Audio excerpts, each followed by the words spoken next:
Диана хорошо знает, что мир бывает добрым по праздникам, например, в Рождество или Новый год. А так, держи удар, учись обороняться, борись за жизнь. В 3 года девочка, рожденная в городе Арсеньеве Приморского края, оказалась в детском доме. Ее нашли на автобусной остановке со сломанной ключицей. Малышка была не нужна своим биологическим родителям-маргиналам. Когда в санатории Диана проходила курс реабилитации, ее увидела массажист Ирина Поник. У нее очень сильные руки. Я, когда смотрю на ее руки, у меня всегда появляется такое уважение сразу к человеку. То есть я вспоминаю, как она могла очень поздно вернуться домой после дополнительных каких-то массажей, которые вне работы происходили для того, чтобы заработать на какие-то мои конкурсы, на какие-то мои продвижения, на одежду, на оборудование и так далее. И я очень люблю ее руки. В 4,5 года у Дианы появилась и мама, и семья. Певица говорит, что примерно с этого возраста она и стала себя помнить. В один из дней рождения моих мы пошли с мамой в какой-то ларек, и рядом стоял один холодильник с рыбой, а рядом с этим холодильником стоял холодильник с тортами. А я вместо того, чтобы выбрать какой-то вкусный торт, я стою рядом с рыбой и смотрю на селедку вот с такими вот глазами и говорю: «Мама, купи селедку».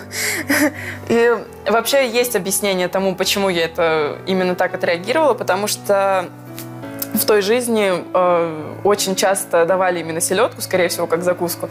И мне это было очень, я не знаю, может быть, как-то привычно и, не знаю, вкусно считалось, и я за этой селедкой гналась. Но в тот день мама мне купила одну селедку, я ее съела целиком, и больше в жизни я не ем селедку, почему-то я ее не воспринимаю, она мне не нравится. На самых первых этапах, когда я только попала в семью, я могла сесть на кровати и начать потихонечку плакать. Я садилась и начинала.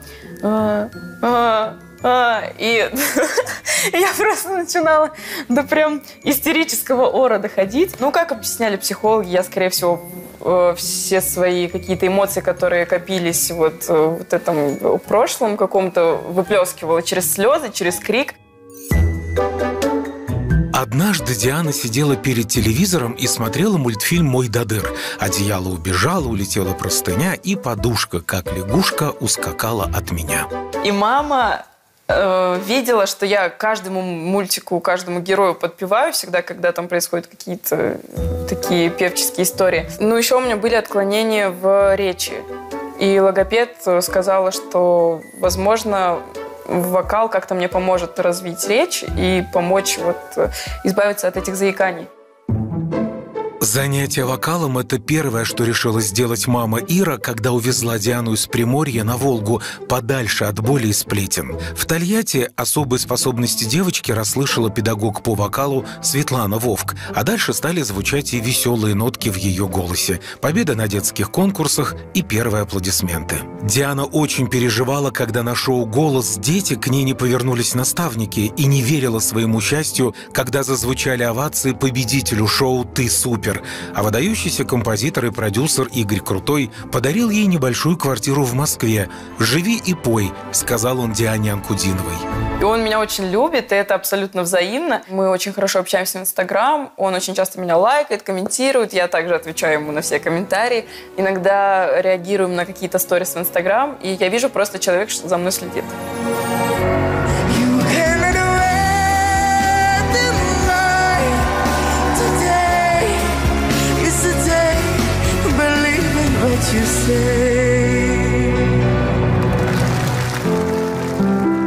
Вот уже 4 года жизнь Дианы Анкудиновой под пристальным взглядом продюсеров, поклонников, прессы, коллег. Недавно, выступая в Москве, всемирно известная оперная дива Мария Гулегина захотела видеть рядом с собой в своем большом сольном концерте только Диану. Все остальные российские звезды ей показались мелкими.